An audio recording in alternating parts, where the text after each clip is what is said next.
All right. Well, he is the head of mental performance for the Tampa Bay Rays, author of Mentally Tough Teens and Parent Pep Talks. He's also the host of his own daily podcast called Increase Your Impact.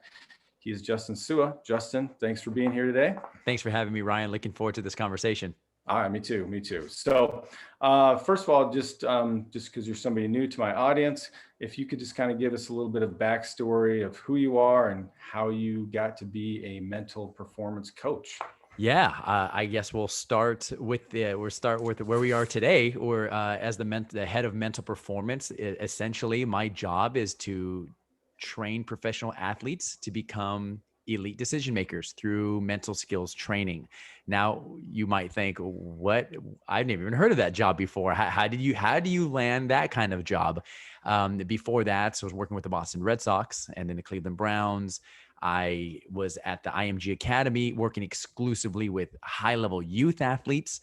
And before that, I was with soldiers in the military, preparing them for combat, primarily focusing on three populations: combat medics, military intelligence, and the warriors in transition, or wounded warriors, as civilians know them by. And before that, I was a seminary teacher. I was a high school teacher, and then I was a waiter and a baseball coach, and I was kind of all over the place. Got my master's at University of Utah in performance psychology. Got my bachelor's degree from Brigham Young University in broadcast journalism, and then I played baseball at BYU. Born and raised in Los Angeles, California. Married with 3 kids, and here we are. Nice. Well, it sounds like it's a great story, but I'm sure there's lots of bumps and things along the Oh, way. But tons. it Yes. wasn't just like, hey, I just landed this job with the Tampa No Bay Rays way. right out the gate. And you were with the Boston Red Sox. This is a team that I cheer for, so that's cool. And you're with Nice. them when they won the World Series, right? That is correct. 2018. Cool. We are Yeah. actually, me and my sons actually went to that game. We got tickets the night before, drove down to LA because that was the one in That was LA, in Los right? Angeles. Yeah, Yes. we were like, you know what, this is a once in a lifetime. We might be able to see them clinch. So we bought tickets Wow. Saturday night because all the Dodger fans started dumping their tickets because they Right. lost that night. And Right. so we got tickets. We drove down Sunday morning and we were Wow. at that game. So it was a That's cool awesome. experience. Yeah, That's yeah, awesome. yeah. So, all right. So just kind of then curious on it, like, I mean, it's the off season now, but during the season, I mean, like, what's like a daily kind of day, I guess, look like for you as far as what you do with the Yeah, athletes? it's very different, which is Hmm. what I like. What I like, but a general. Let's just say it's a home game against the Boston Red Sox. Let's say home game 7 o'clock, 7:05 p.m. I'll take the kids to school. I'll take maybe go out to lunch with my wife. Um, just the home things, and then I'll leave at about 1 p.m. Go to the stadium, and that's where I'll get my workout in. And then from about 2 o'clock until 7 o'clock, it's a combination of working one-on-one with players, working one-on-one with coaches or other staff, being there for batting practice. It'll be some team sessions, whether it be with the pitchers, all with the hitters, maybe just with the coaches. A lot of observation and just in the dugout during the game, and then eat, go home, and do it all again the next day. And so yeah, it's there's obviously a lot of details I'm leaving out, Right. but yeah, that's the general skeleton of what a day Okay. looks like. So I mean, are like the players looking to you just for like different tips or strategies as far as like how to improve their mental kind of performance or things of that nature? I mean, is that kind of what they're your go-to for? Or are you other things or? Yeah, well, it looks different for different people. Mhm. Some athletes. Now, here's the thing: as you know, it depends on the demographic you're working with. So, in terms of context, these are the best athletes in the world. They are multimillionaire elite athletes who are alpha males. And to tell them, okay, they don't come to me saying, tell me how to be mentally tough. They are mentally tough. So I'm going to Right. learn just as much, if not more, from them than they are from me. However, we have performance conversations. There'll be simple conversations while we're eating or while we're in the dugout. Questions like, hey, what are your keys to success? Hey, Mhm. how have you trained yourself to respond to adversity? Hey, I noticed you took a slow breath when the game was speeding up. Why did you do that? Where did you learn that? And we'll have these conversations. Sometimes it'll be around mental performance. Other Mhm. times it has nothing to do with mental performance or baseball. It's about family, food, vacations, building relationships of trust. Sometimes they want specific actionable exercises, and then sometimes they want to vent. Hey, I'm frustrated, and they don't want to share it with a coach or a teammate or a player.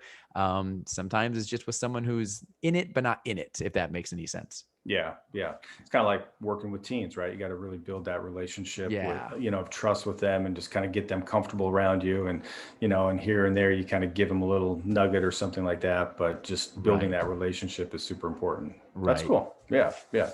All right. So I'm just curious about this because, again, being a big sports fan, but like what were some of the challenges that you dealt with, especially this last season around COVID and kind of having some of those dynamics and players were kind of in a different, what was that like for you?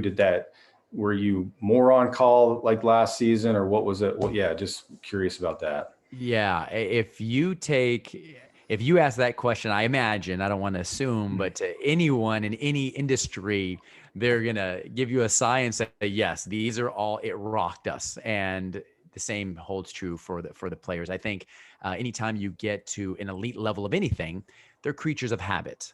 They have certain routines, certain protocols, certain things they do that in order to optimize performance, to get their mind and their body ready to perform. COVID destroyed that. It literally Yeah. uprooted routines from constantly being tested to wearing masks to a limited amount of people in the weight room to all of these protocols, not being able to leave the hotel, going in a bubble, being away from family, not being able to study video. All of these things were just completely upended. Not to mention the concern about health of our loved ones, of our family. And so this a lot of stress, a lot of things tugging at their attention, derailing their focus. But they were able to navigate through it. At the end of the day, it was okay. What do we need to focus on? What can we control? Okay, let's do that. And baseball became a great place for them to escape, a great place for them to escape the worries and the fears and the doubts, because at the end of the day, it was still baseball. No fans. No, that's Right. another topic, Right. but it was they were able to, for those 2.5, 3 hours, quiet the noise by playing the game they absolutely love. Yeah. So like for you, did you feel like you were much busier as far as like being called on or asked for things? I mean, was that, or just kind of, was it fairly normal for you For or? me, it was fairly normal simply because I'm there anyway. And Mhm. we have these conversations anyway. So not necessarily called on more often. I just noticed the topics of the conversations were different. Mhm. We're talking about uncertainty more. We're talking about navigating stress more. We're talking about adaptability and overcoming and resilience. Those topics were highlighted a lot more than normal. And yeah, and I think it was just a lot more problem solving, a lot more uh, identifying, okay, what can I control and what are going to be my new routines based on my current circumstances, and just the not necessarily the quality or the quantity of the conversations were the exact same. It was just Yeah. the theme of them were The different. theme. Okay, cool, cool. So what would you say, not necessarily related to COVID, just in general, what are some of the common themes that tend to hinder performance that you see? Yeah, I think it starts with lack of self awareness. I think that's where it starts because there is an array of different things. I think people who just aren't aware of what they do, not doing things on purpose, with purpose, not living a life by design. They're living a life by default. And I think everybody, I think once we hit status quo and we were just kind of just easy, we're on autopilot, that's where we begin to struggle because you can't change what you're not aware of, and you're not aware of the tiny nuances. You're getting derailed, your focus. And I think another thing is our lack of attention, and that they definitely correlates, but we have finite attention. And you are your best version of yourself, whether you're an athlete or not, when you're fully here in the present, when you're here and now, when you're focused on this pitch, this call, this meeting, this conversation, this that you and I have. You're going to be your best self. I'm going to be my best self if we're here and not focused on things outside of us. And so I think that hinders, is an obstacle. Another thing is just the inability to learn from failure. If you want to be great, you got to know and realize that you signed up for the hard road the moment you committed to go after greatness, to go after the best version of yourself. And as part of the process, you're going to fail, you're going to struggle, you're going to make mistakes. And people's inability to or lack of desire to want to learn from failure, that definitely hinders growth, and that hinders your ability to continue to get better. So something you mentioned earlier that I really liked, and I've heard you talk about this before, on purpose with purpose. What can you tell me a little bit more about that, or what's behind that for you? Yeah, being deliberate, doing things on purpose with purpose. An example of what that means, just what it looks like, is we'll use fitness, going to the gym, going to the gym. Let's just say that going to the gym is on purpose, is having a plan. You know, when you go into the gym, you know exactly what you're going to do, how you're going to start, warm up, activation, how many sets, how many reps. You have a plan. That's on purpose. With purpose is executing that plan that you wrote down to the best of your ability, fully here in the moment.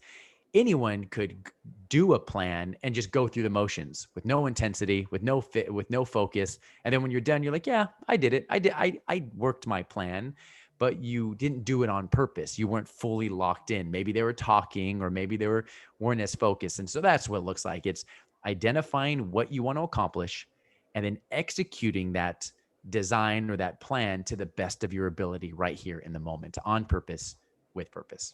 Okay, cool. I like that. I really like that. I mean, and I know in some ways we're talking about, athletes and kind of like their way of being, but just in general, when you see other people, because I'm sure you've, like in your history of things, you've worked with youth, you've worked with, adults, and obviously professional athletes.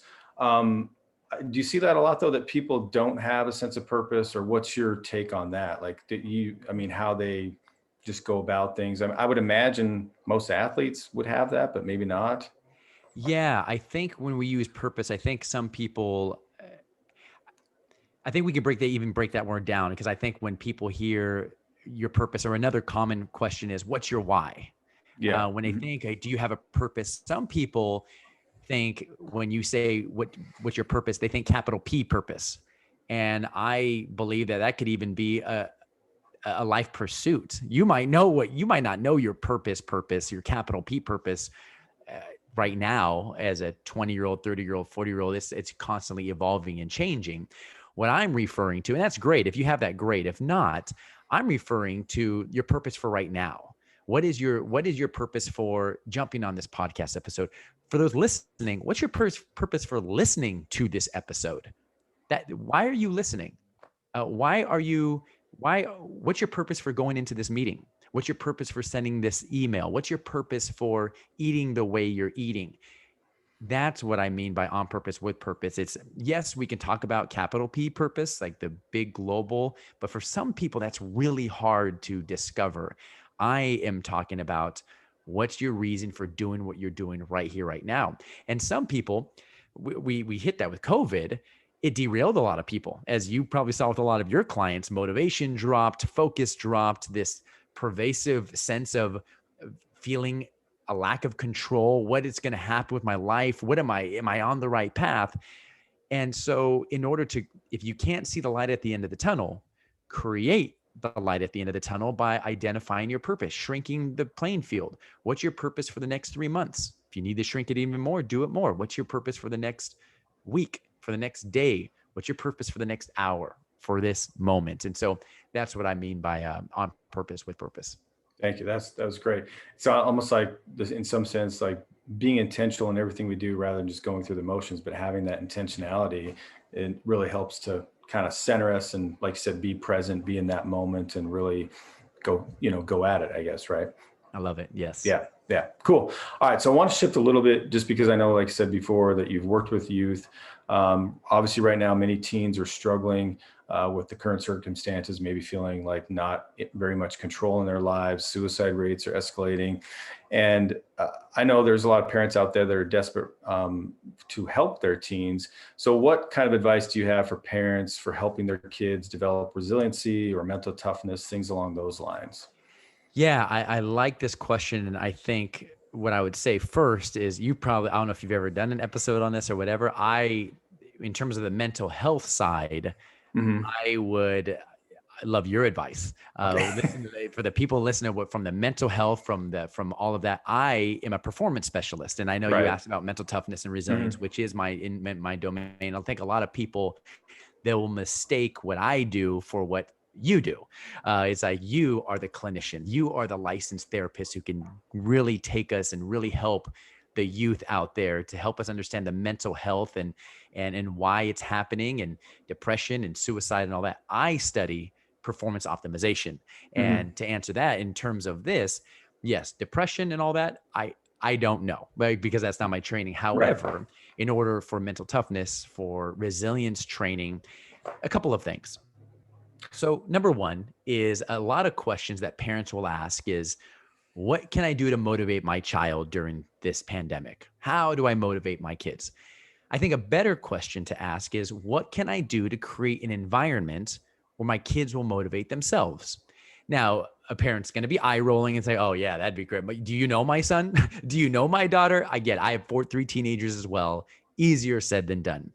But another question would be, the follow-up question would then be is, okay, what are those conditions? What are the conditions to where a child or an adult even, is where the studies were done, not necessarily with children, but would be more motivated to act. So there are three conditions. Condition number one, and we'll call them the three C's. Number one is helping your child gain a sense of control, a sense of control. Once we take away their autonomy, once we take away their sense of agency, you're going to have a drop in motivation. There's a difference between your kid cleaning his or her room by themselves versus when you tell them to clean their room. Just that subtle, simple thing. There's a difference. They're a lot more motivated to do it when they want to do it themselves versus when they feel forced to do it. So, helping your child, maybe asking yourself, what can I do to help give my child a sense of control? I'll give you an example, a very simple example.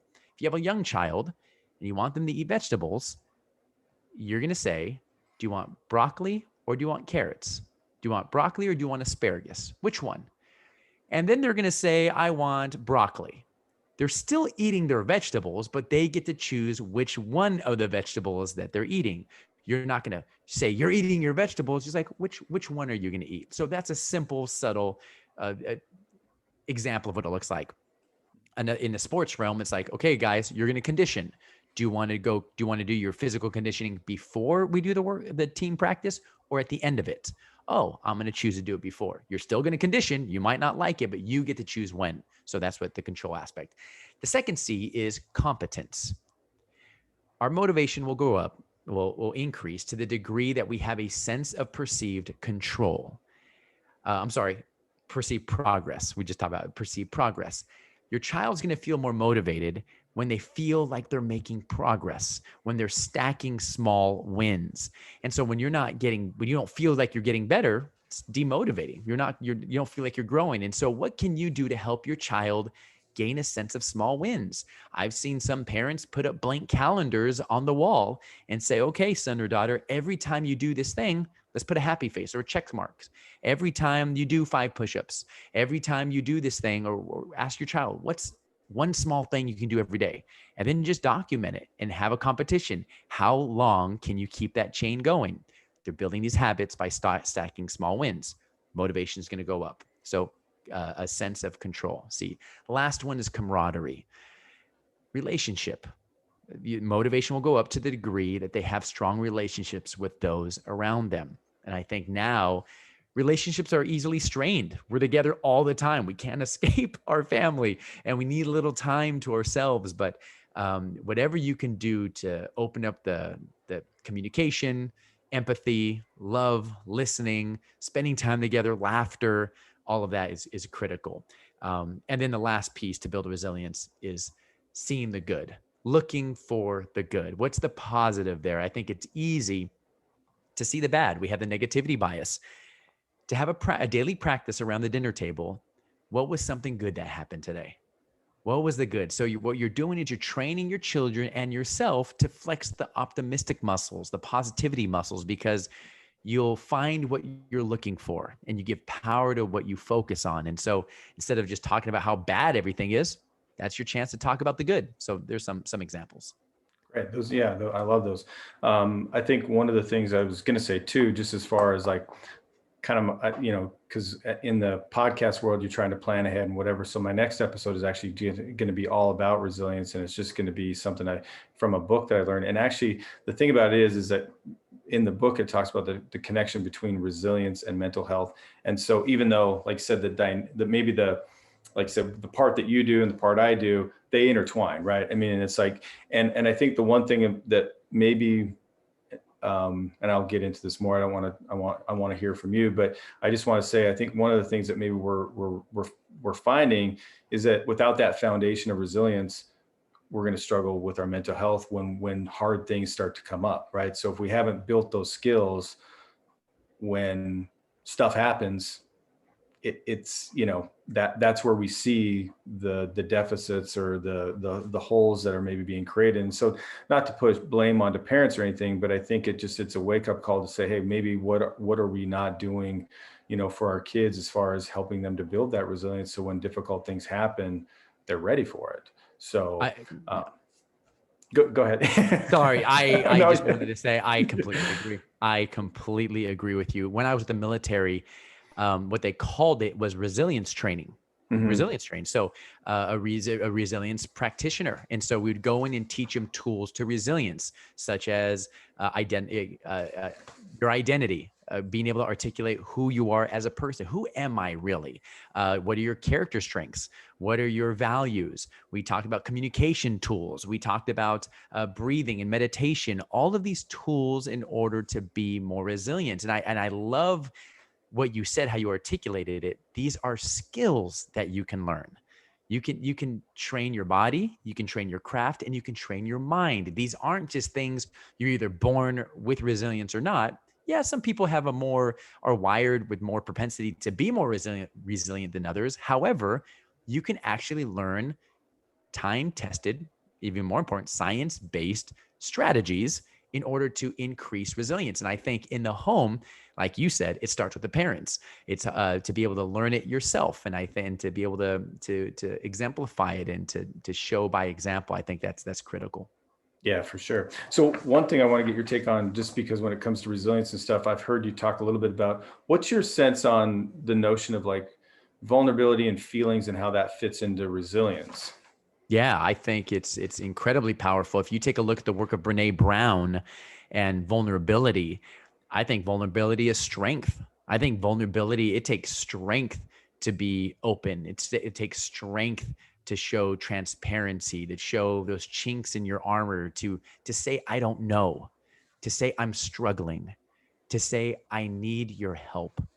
And I think it is incredibly important, especially nowadays, where we sometimes look at these professional athletes as gladiators, powerful women and men who always have it together. And I think social media even can make it seem like everything is sunshine and roses for people, or they have this mentality that this person's unbreakable. Oh, they're so mentally tough. But the reality is they have bad days. They have days where they can't get out of bed and they lack confidence and they struggle and lack focus, but you don't see all those days. At least we don't broadcast those days to the world. We show all the highlights, all the good stuff going on. And so I think vulnerability and empathy is incredibly important. And I think where we can block empathy is where if someone shares something with us, we have a problem, we have an answer to their problem. Oh, just do this. Oh, just do this. And that could be a way, applying tools to their problems instead of truly listening. Another way is we can overshadow it, one up it.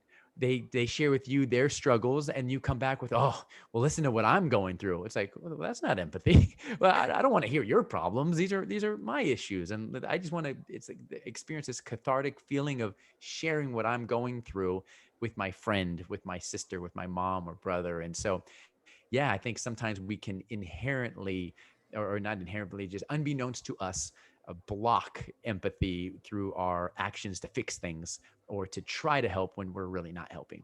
Yeah.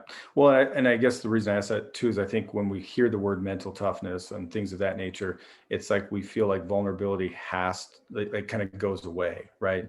And Mhm. so the notion of kind of like what you said, and I love Brene Brown too, just that vulnerability is a part of that, is actually a part of strength where, we're able to, maybe acknowledge or know when we need help or ask for it or share, different feelings that we're going through. And so that's another added part of it. So it's not pushing that part away to be mentally tough. It's actually embracing it for what it can be and what it can bring to us. So, 100%. And if anybody has a hard time with the word mental toughness, which a lot do, they mhm. do not like the word mental toughness because it connotes rigidity. It's fragile. Something that's tough could be broken.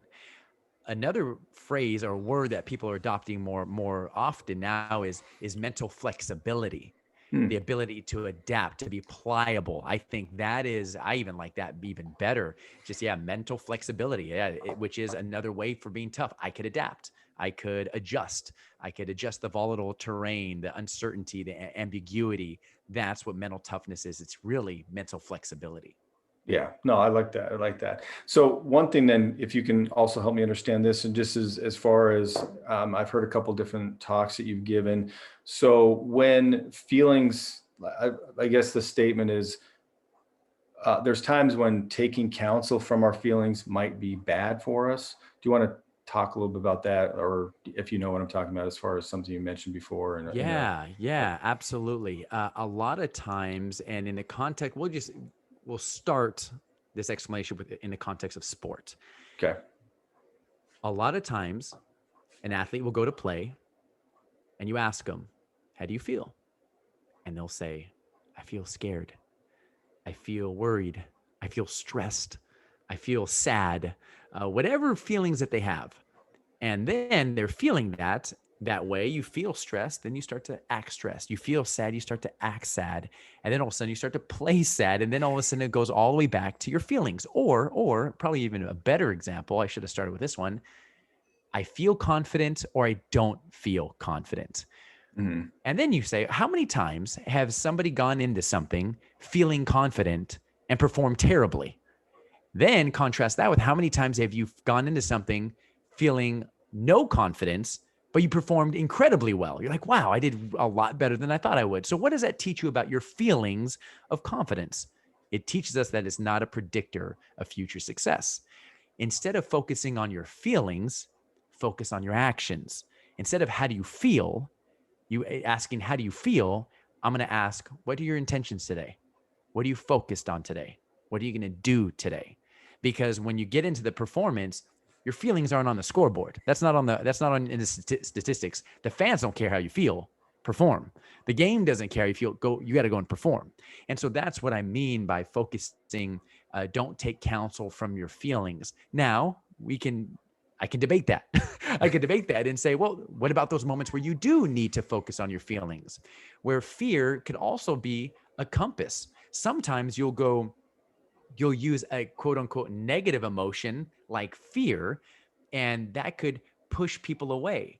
But fear can also be used as your compass.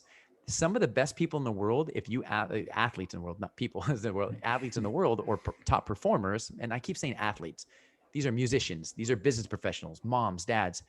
Fear is actually their driving motivator. The fear, as we know, is it could, I mean, let's compare it to fire. Fire could cook your food, it could give you light, it can keep you warm, but if you can't control it, it'll burn you down. Fear is the exact same way. Fear could be a motivator, it can drive you. However, if you can't control it, it will burn you down. So, a lot of these top performers, when they're afraid to do something, they use that as a signal that they're headed in the right direction.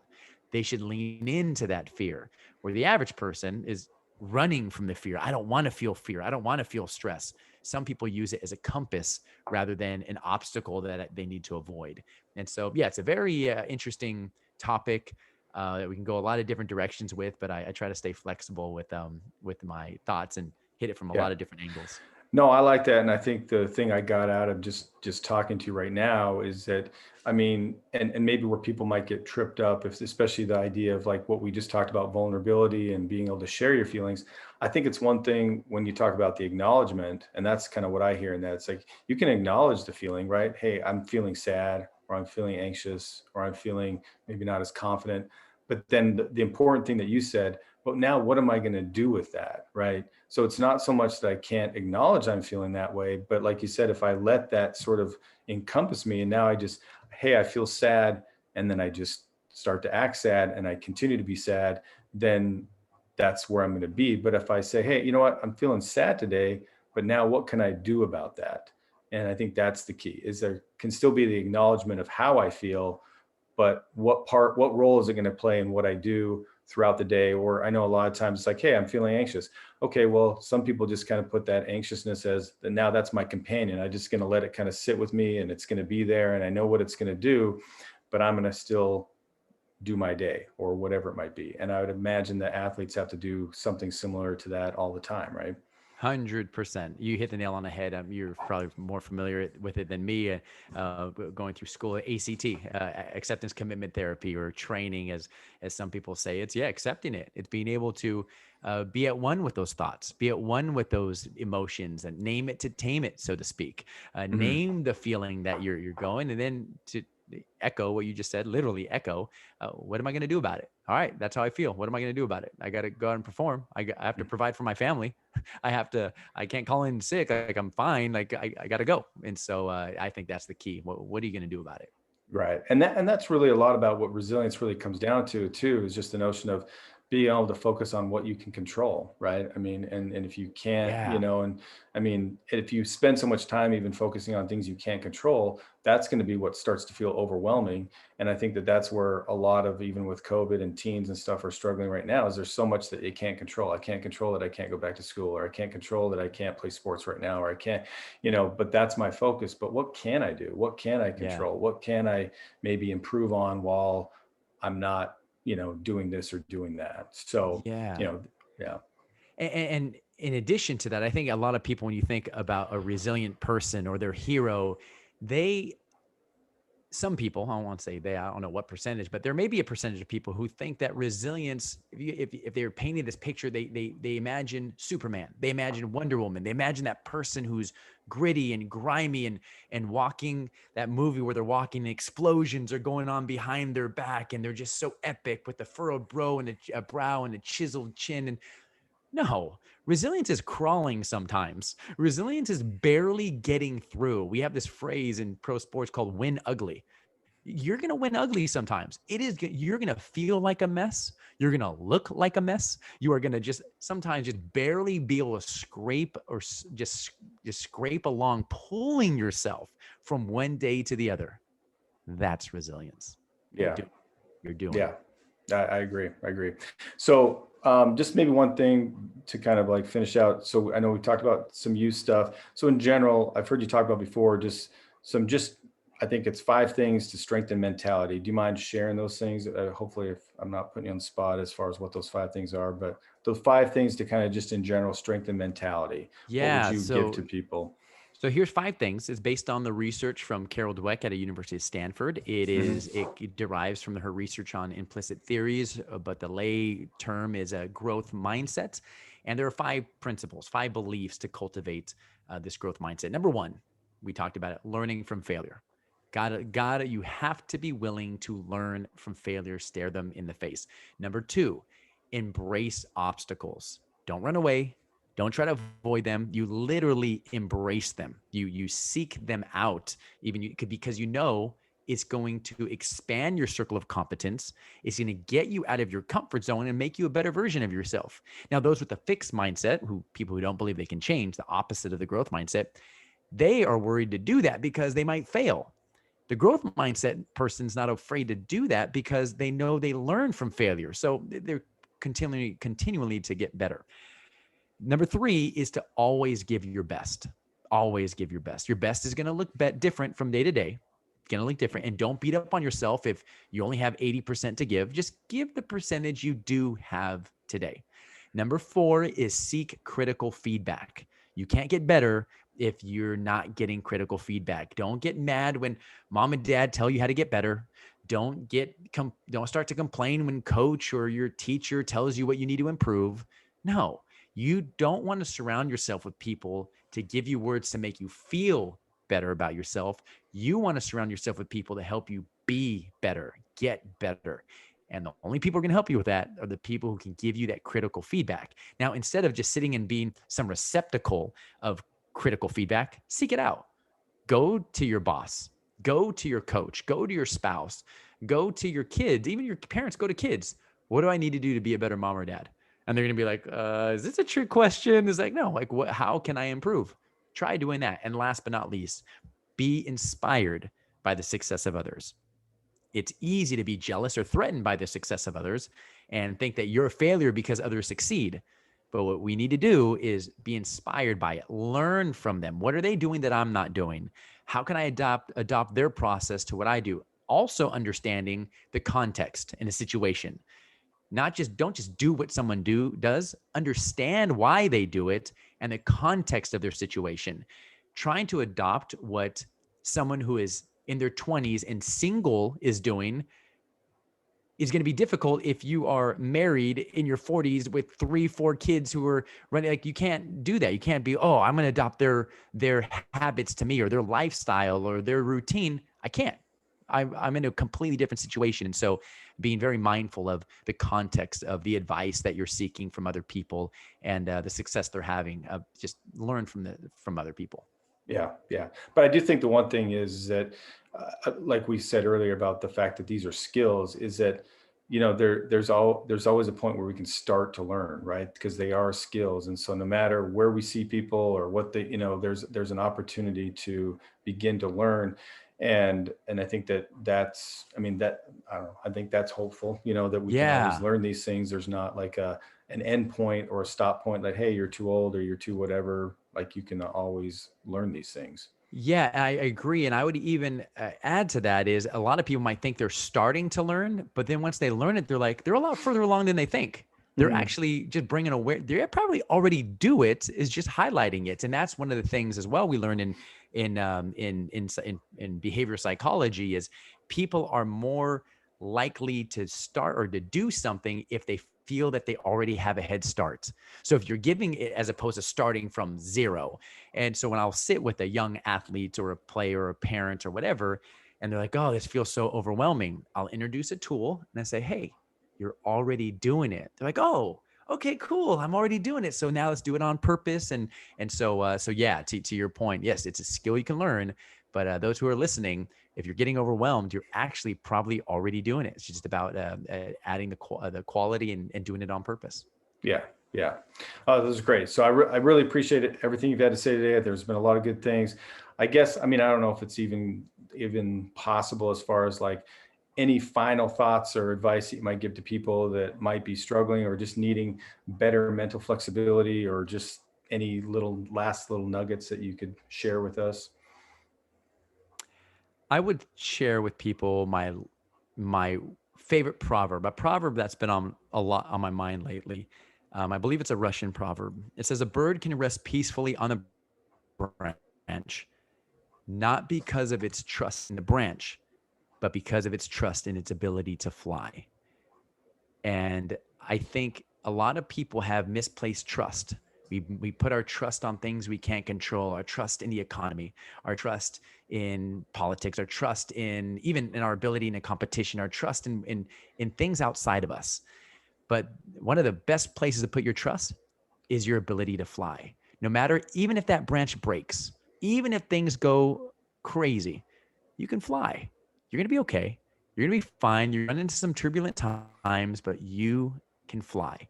And you'll get your bumps and bruises. It'll be difficult, but you can do it. You can do it. You can still fly. And so trust in your ability to fly. All right, that's awesome. I appreciate that. Appreciate you coming in and talking to my audience today. Some great things, and thanks again for coming in, Justin. Thanks, Ryan. Thanks for having me.